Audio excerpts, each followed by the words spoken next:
ikaw, iba. Ya. Ya. Ya. Ya.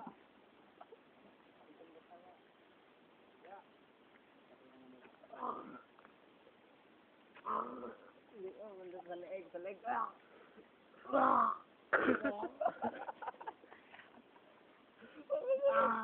leeg. Kiniiwasan ko niya rin. Sa leeg. Sa leeg, ito. Patay na raw ako. Takpan nyo na yung ulo ko. Dito na lang kalahati yung binibidyo mo. Wala na. Ano ang kinikilig ko?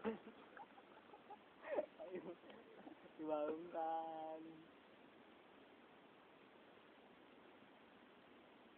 tapos nandun yung ulo na pupunta ka daw, yung ulo lang. Okay, stop ko.